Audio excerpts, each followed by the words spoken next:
And that presentation will be given by Mr. Stephen Jones from BayoTech On-Site Hydrogen in the UK.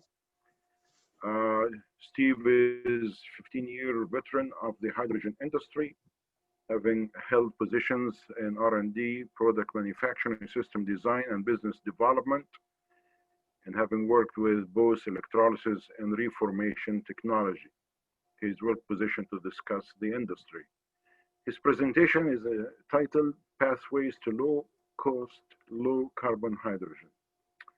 Okay, Steve, the floor is yours. Thanks very much, Camille. Hi, hello everyone.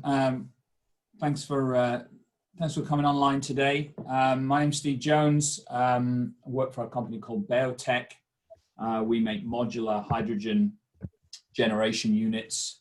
And firstly, a little bit about myself. I've been in the hydrogen industry for about 15 years now, predominantly actually in the electrolyzer market. So I spent a lot of time developing some of the projects that you've heard about already this morning.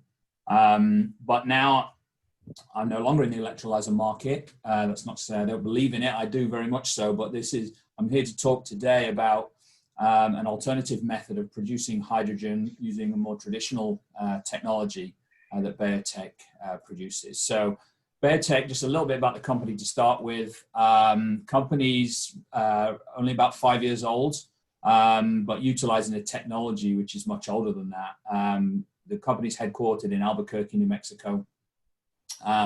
We have our Center of Excellence, which is where all of our development work takes place. It's where all of our design team are based. And to actually manufacture these units, rather than doing it ourselves in the factory and building out the factory, we have a partner that I'll talk about in a little bit later. But the technology originally comes from one of the large federal national labs within the US called Sandia Labs. And they spent a lot of money, over 50 million over the years, developing the technology. BayoTech licensed some of that technology and then has since added to that with a bunch more IP on top later to get to the products that you're going to see today.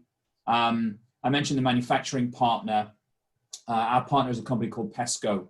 They're a oil and gas manufacturer. They're used to building things for, the oil and gas majors of this world, used to building very reliable, robust pieces of equipment that go into hazardous locations on and offshore. So they're a great partner for us to be able to develop our containerized systems that I'll show you in a moment.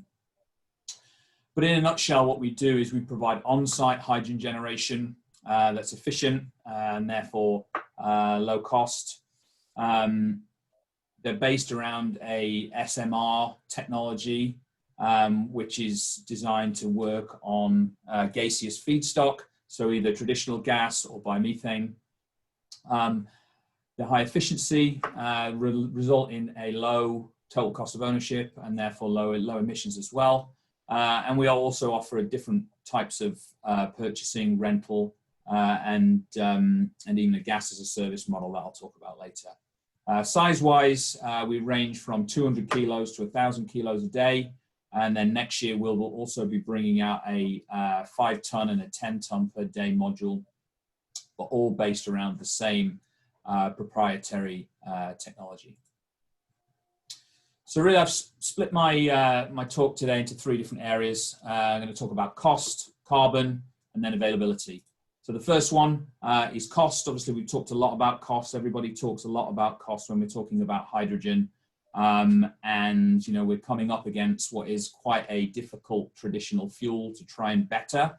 Spent a lot of time and a lot of money developing it into the mature supply chain that exists today. And really what we're looking at is these 4 steps. So everything from producing the hydrogen to processing it, to transporting it, to using it.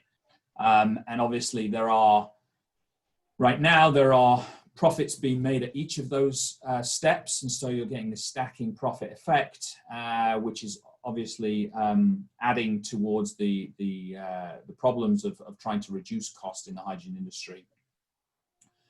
What we're trying to look at is on-site solutions. So removing the transportation step, doing the generation and processing and use of hydrogen on-site, or certainly very close to the location. So if there is a transportation piece, it's much smaller than what's in place today. And also, as part of that, as people move towards owning their own generation systems, we start to lose this profit stacking that we see at the moment. You know, somebody's producing it, they're making a profit, somebody's processing it, transporting it, you know, and there's profit having to be made because ultimately this is a business. But if you bring it on site and you own it all yourself, then you're able to take some of those vertical integration advantages that we see going forward in a more decentralized production model. And the way that we do that is that we have a containerized solution. So typically a 40-foot container there, which houses between 200 and 1,000 kilograms a day. The footprint doesn't really change with the scalability. But normally we'll have 3 different modules. We'll have a gas cleanup module on the front end, which will be designed to purify the purify the gas feedstock depending on where it's coming from. Then we'll put it into the main generator itself at the top there. And then finally, we'll purify that gas into a fuel cell grade, high purity hydrogen stream coming out the back end of our system. And what we're all trying to do when we're looking at cost is trying to get the lowest total cost of ownership solution. So everything, including purchasing, you know, maintenance, operational costs, feedstock costs, everything is part of the puzzle, if you like. And what we're trying to do is get that lowest total cost of ownership. So what you can see here is the more traditional ways of making hydrogen. This is quite a US and more than US, California centric slide looking at the costs of delivered hydrogen, either compressed gas or liquid, and looking at how that compares with an on-site solution from BayoTech, looking at if you're paying a different amount for the feedstock biomethane price across the bottom axis there, what that translates to in terms of total cost of ownership per kilo for the resulting hydrogen. And to put that into a European context, so this is using slightly different units. You know, obviously people use MMBTUs or megawatt hours for the price of the biomethane.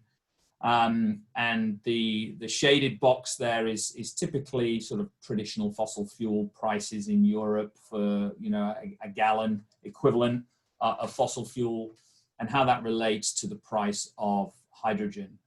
So you can see there using existing costs for biomethane, we're very favorable relative to costs of traditional fuels. And as those costs move down in the future, you know, we'll get even more competitive as we go forward.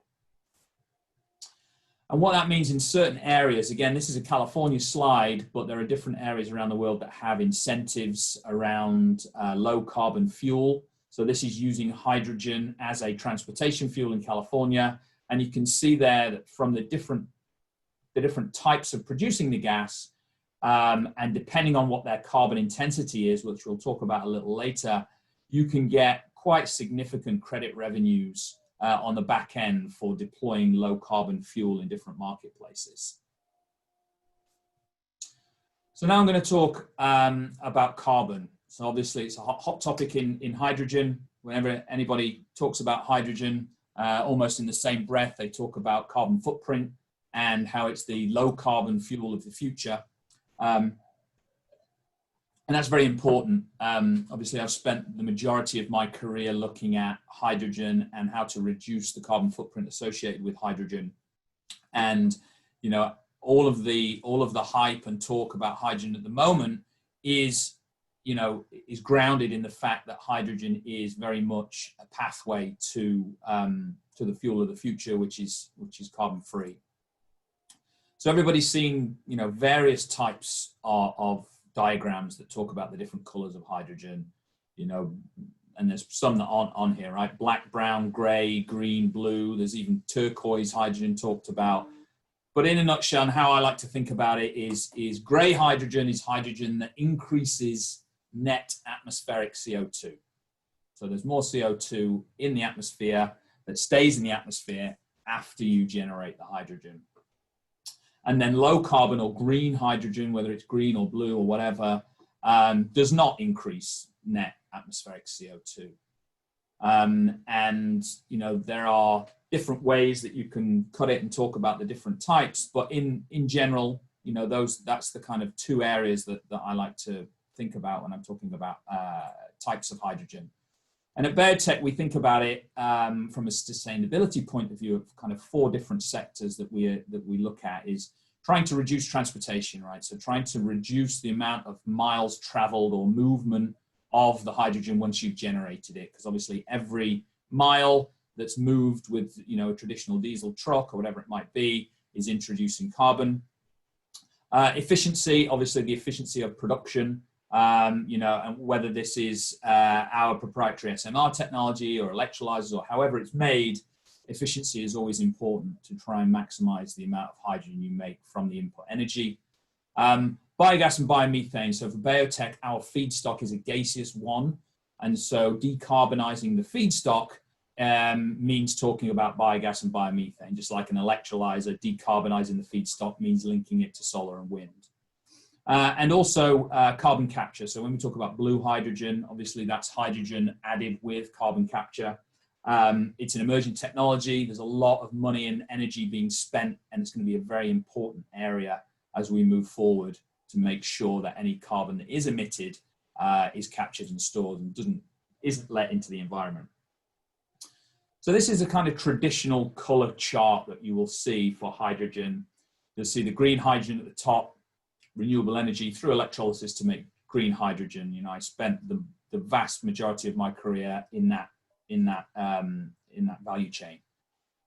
Second one here is using grid energy with CCS and then using the electricity through electrolysis to make blue hydrogen.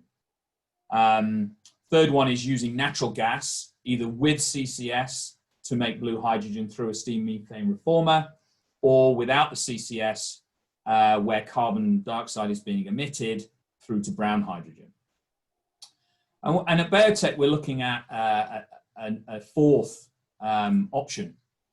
So this is using a biomethane, bio-based feedstock, gaseous feedstock, through a SMR platform, either directly making green hydrogen because if your feedstock is biogenic in its nature, the carbon dioxide that is emitted during the process is biogenic CO2, short cycle CO2. It's not adding to the net gain in the environment because it's being synced back through the bio-based feedstocks. Or if you add CCS to that, you can get to carbon negative hydrogen. So this is where we're actually making a negative or a positive impact on the amount of carbon that's available in the atmosphere. And biomethane plus CCS is really carbon negative hydrogen, which, you know, you can't do carbon negative hydrogen with electrolysis. You can do carbon zero hydrogen, which is very important. But in order to meet net zero, you have to have some negative carbon because you're never going to be able to drive emissions down to zero across the board. So you have to balance some emitting technologies with some carbon negative technologies in order to reach net zero, or else we're never going to get that. So biogas, in terms of sources, you know, where do you get this biogas from? Everybody's heard about biogas. You know, there are different types. You can get it from different wastewater treatments. You can get them from food waste, crop waste, animal waste. Trying to get access to that bio-based gas, regardless of where it comes from, you know, it is an ongoing activity which is growing around the world. There's lots of effort being produced in trying to do that. And from our point of view, this is kind of how we look at it. So using biogas generation, however it might happen, you go through an upgrading process, typically removing some CO2 and other contaminants that might be in there into biomethane. You then either use that biomethane directly with an SMR on site, or that biomethane might be introduced to a pipeline, a little bit like a wind turbine is connected to the grid. You use the pipeline as the grid to move that biomethane around. You can then site your SMR to make green hydrogen, which ultimately results in a zero emission fuel at the back end. And then there's this future piece in the middle here where we're looking at trying to sink the carbon, which is either generated from the upgrading process, which is done today all around the world, and the SMR itself is producing some CO2. If you can capture CO2 from both of those, then you're into that carbon negative space that I talked about earlier. You know, one of the, if not the most developed places in the world that's looking at carbon intensity, so end-to-end value chain, and looking at carbon across that well-to-wheel process is California. So this is a slide that's using data from the Air Resources Board in California, looking at different ways of producing hydrogen using different methodologies, and what the carbon intensities associated with those different production techniques are. So the numbers that are in the actual colored bars there are the carbon intensity. So that's carbon per megajoule that's being generated. And so you have this reducing carbon intensity as we go forward. So on the very left there, we have grid-tied, grid-based electrolysis. So this is obviously, depending on what grid it's connected to, it's more or less renewable. So this is using the California grid, which is 30% renewable. Looking at different types, central SMR, using liquid and gaseous, and then using different types of feedstock. So landfill gas through SMR, electrolysis centralized and then liquefied and moved around, on-site electrolysis with a small amount of carbon there for moving electrons around essentially. And then this big one here, which is using hydrogen that's produced from animal waste. So in California, they look at not only the end-to-end CO2 benefits, but also they look at kind of what I call the what-if analysis. So what if that wasn't being captured? What would be happening? And the answer is that methane would be being released to the atmosphere. And methane is about 80 odd times more potent as a greenhouse gas than CO2. And so California, within the Air Resources Board system, look at the avoided methane emissions as well as the CO2 benefits of using it. And so using hydrogen or biomethane from an animal waste feedstock is classed as very carbon negative, and therefore within the low carbon fuel standard credit system in California, quite a lucrative thing as well from a monetary point of view. So the last thing I'm going to talk about is availability. So, you know, we talk a lot about hydrogen, and, you know, you see, and you have been seeing it for 10 plus years, you know, well, you know, hydrogen's the fuel of the future, and it always will be, because, you know, it's not ready. I think everybody that's on the webinar hopefully realizes that that might have been the case 10 years ago, but it's definitely not the case now. We really are getting to a maturing phase of the market. And obviously to get to a stage where hydrogen is being used and being used cost effectively, you need availability of feedstock, availability of technology, and availability of business case. You need all of those things to happen, or else you don't have a real world fuel. So from our point of view, looking at it from a decarbonized and even negative carbon basis, our feedstock is renewable natural gas or biomethane. So looking at, you know, where is it being generated? What sort of sizes is it being generated? Is it being connected via a grid? Is it being, you know, used to make renewable electricity or whatever it might be?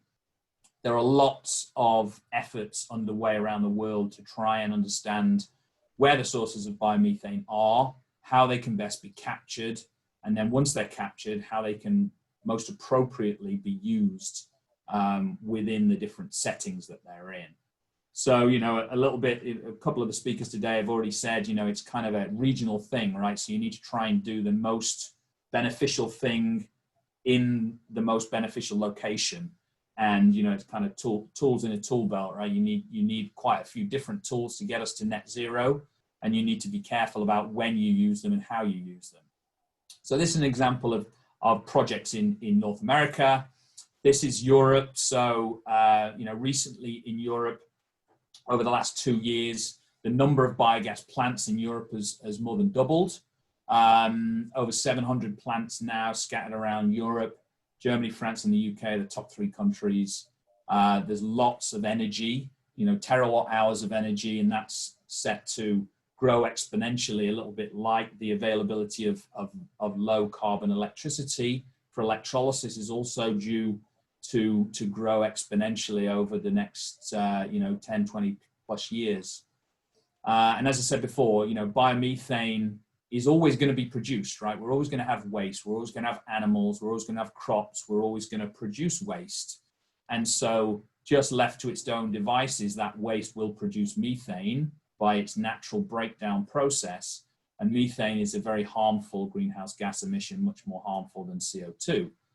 So if we can access that, capture it, and use it sensibly, then that has the capability to have a huge impact on the climate and the net greenhouse gas emissions that exist within it. And also, as you know, a lot of people talk about using, if you've got biomethane, why don't you just use it as a fuel, right? And it is being used as a fuel all around the world, as a substitute for diesel, you know, CNG, biomethane trucks, buses, things like that. But also around the world, most of the developing economies have a plan to phase out internal combustion vehicles. So yes, we can use biomethane as a fuel in transportation today, but if you're not allowed to combust it in an ICE engine, how do you use it? And turning it into hydrogen to create a zero carbon fuel for zero carbon vehicles, you know, it is a valid method. So again, just kind of what our systems look like to do this. So they're containerized, they're modular, so you can make them different sizes. You can make them higher capacity by keeping that 40-foot footprint. You can see these little blue tubes here. You add more tubes, you get more hydrogen, a little bit like adding more stacks within an electrolyzer or a battery. Same deal with our system. And then obviously we have the gas conditioning and then hydrogen cleanup skids on either end there. And as I said before, we're kind of in that 200 to 1,000 kilogram a day range, 5 and 10 ton units coming next year. And, you know, within this emerging economy, I think it's important to remain flexible. So we have purchase, we have lease, we have rental options. We even have a gas as a service where you can kind of buy it by the kilo. So again, if it's fuel or more of a traditional offtake agreement. But also we think that this type of thing is very important as well. So to try and alleviate some of the hesitation or risk that is perceived within this industry, we have a BayoCare package, which is designed to be a kind of one-stop shop for all maintenance, service, repairs, spare parts, also backed with a performance guarantee. So if there's downtime, you get compensated for that downtime. And so these types of traditional, or rather non-traditional financing mechanisms, I think are going to be very important as we move forward in order to get the systems out there today, get them working, break down some of those risk barriers that exist right now with hydrogen. So in summary, you know, the hydrogen technology is ready. You know, there are lots of talk about chicken and egg, and you know, matching supply and demand is very important. You know, we've talked about it a few times today with the different speakers, trying to link offtake with generation, very important. Time is limited. You know, there are different types of technologies that are all being deployed at the same time. There's lots of arguments between battery or hydrogen or whatever it might be. You you know, we need to really, I think the hydrogen industry needs to get some quick wins and start seeing deployments right now, rather than wait until 20, 30, 40, 50 to realize some of the things that we're talking about. You can make hydrogen in a bunch of different ways. I think we're going to need every type of way. You know, whether in 2050, you know, one technology is used a lot more than another technology in certain locations around the world, but we don't quite know what that's going to look like right now. So let's not get caught fighting amongst ourselves for the different ways of producing it. Biomethane is viable and effective way of making hydrogen. And it's also the only way to create carbon negative hydrogen and to achieve net zero, which is being talked about all around the world. Every country that's, you know, every developed country has a net zero target of some sort. In order to get to net zero, we need negative carbon technologies to offset those very difficult to decarbonize technologies to arrive at that net zero center point. You know, BayoTech is ready to deploy these systems now to try and get low cost, low carbon hydrogen. So I think that's my last slide. Thanks very much. Happy to answer questions. Okay, Steve, thank you very much. I am pleased to see that you included a slide on carbon density. I think we should deviate from talking colors, very subjective, and we need to talk in real numbers of the carbon density of producing certain types of hydrogen. Can you unpack for us what do you really mean by carbon negative hydrogen? How is that in practical terms occurs? Yeah, sure. So what I mean by that is zero carbon hydrogen or zero carbon anything is something that has no carbon emitted in its value chain, right? So the top line here, where you have renewable energy through wind or solar, put it into an electrolyzer, make hydrogen. There's no CO2 being emitted. You know, yes, you could look at embedded carbon to make the wind turbine, whatever it might be, but the production chain of making hydrogen, there's no carbon being emitted, so it's a zero carbon. Then you have the center bit here, which is the blue hydrogen, which its target is to get to net zero, right? So yes, there is CO2 being emitted in the process, but that CO2 is being captured and being stored in a way that doesn't introduce it back into the environment. So that's, again, target is net zero. So no net effect on the atmosphere in terms of CO2. And that's the same with this top line with the BayoTech example. So biomethane, which is sequestering carbon from the atmosphere, whether it's in an animal or a plant, it's getting CO2, it's sequestering CO2 from the atmosphere. That CO2 is being released back into the atmosphere when it's reformed through our BayoTech reformer. But that CO2 is biogenic CO2, so it's short cycle CO2, so it's not like taking the carbon embedded in fossil fuels, which has taken millions of years to sequester and then releasing it. It's taking a short cycle CO2, right? So it's not adding a net increase. And then the other, carbon negative, which is using that same already sort of neutral pathway, and then taking that CO2 and storing it, just like you're doing in the blue hydrogen examples. And so what you're doing is you're taking a feedstock that has sequestered CO2 from the atmosphere, and then you're storing it. And so if you keep doing that, you're going negative carbon rather than carbon zero. Well, let's focus on this blue hydrogen, which seems to be the darling of global talk. It is my understanding that SMR, during the SMR process, for every kilogram of hydrogen produced, there is 11 to 13 kilograms of CO2. And of course, they claim that with carbon sequestration, you can deal with that problem. But the participant from Brazil, which I agree with him, saying that CCS is not yet a mature technology. There is only 59 plants in the globe, and CO2 capture is not the problem. The problem is what to do with it. I understand that from some of the earlier work that is done in Canada here, in a place called Weber in Saskatchewan, where they buried the CO2 and actually used it for enhanced oil recovery. 70% of that carbon dioxide escaped back to surface. What are we talking about here? Yeah, it's a good question, you know, and it's a valid one. You know, CCS as a technology is a developing technology. You know, there are limited numbers of examples that you can point at around the world.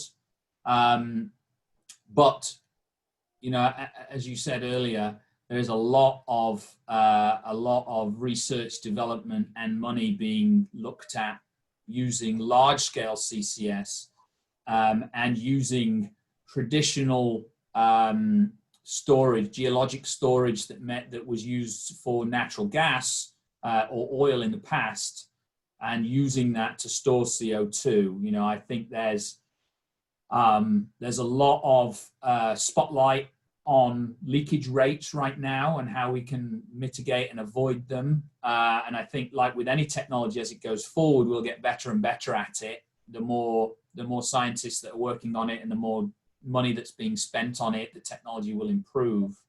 There are also some technologies that are looking to sequester the carbon and store it as a solid. So, you know, this kind of CCUS, carbon capture use as well. So reusing carbon to do other work. So there are a number of different carbon capture technologies that are taking place right now, and BayoTech, as an example, we've just completed a sort of feasibility study where we looked at over 40 different carbon capture storage companies that are working in this market to try and identify the ones that are most appropriate for our technology, you know, size, scale, and being able to pair it with our systems. So you know, I think yes, it's an emerging technology, but I think the world as a whole is doing a lot of work on it. And, you know, historically, when we start to see that kind of joined up thinking, you know, we get pretty good at it pretty quickly. Okay, well, let's focus on BayoTech in Albuquerque, which actually I spent one sabbatical there and bringing back good memories from working with Sandia National Labs. Somebody is asking, what is the efficiency of your electrolyzer? And also, what is the scalability? You're bound by that 40-foot container. How can you scale it up beyond what you claim, 1,000 kilograms per day? Yeah, good question. So from an efficiency point of view, the efficiency of SMR is similar to the efficiency of electrolysis. So if you're talking about sort of kilowatt hours of energy per kilogram of hydrogen, you're in that kind of 50 to 55 kilowatt hours per kilogram range. Obviously, it changes slightly depending on how big the system is and what the feedstock pressures and purities are. But, you know, in that kind of, you know, 75% efficient range-ish, depending on how you look at the, you know, the facts and the figures. Scalability-wise, we get 1,000 kilograms in a 40-foot container, and it's a modular system. So you can either, you know, put multiple containers next to each other and scale up that way. Particularly if, you know, you're starting small and kind of growing over time. But also from next year, we're bringing out a 5,000 and 10,000 kilogram a day module. Those won't be containerized. They will be skid based. So a little bit like you see in the oil and gas industry right now. You know, you have lots of skid based technologies where they're still modular, but it's a skid rather than a container. So that's how we see scale up going forward. Okay, we have time for one question here, and the question is, what kind of a customer would look at the BayoTech brown green solution with availability now versus waiting for a totally renewable green solution in the future? The question, do you see your product as a good transition and use of existing infrastructure to develop a mature hydrogen market now with option to go to green when appropriate solutions become available? Yeah, I think that's a good question, and I think my time in the industry has kind of come to that same conclusion, in that waiting for the golden egg, or the perfect solution before anything is deployed will just lead to the industry suffering as a whole. And so I think transition technologies are very important. Everybody talks about blue hydrogen even being a transition technology, and ultimately we want to get to green hydrogen. So as you can see on the screen here, there's a method at the top to get to green hydrogen. There's two methods at the bottom to get to green hydrogen, and a little bit like electrolysis, electrolyzers can be deployed today, connected to the grid, producing hydrogen at whatever % renewable the grid is. As the grid greens up over time, by default, your electrolyzer cleans up over time. That's how the battery electric vehicle charging industry is looking at it. You charge a vehicle right now off the grid, but over time that grid's going to get greener, which by default makes our system greener.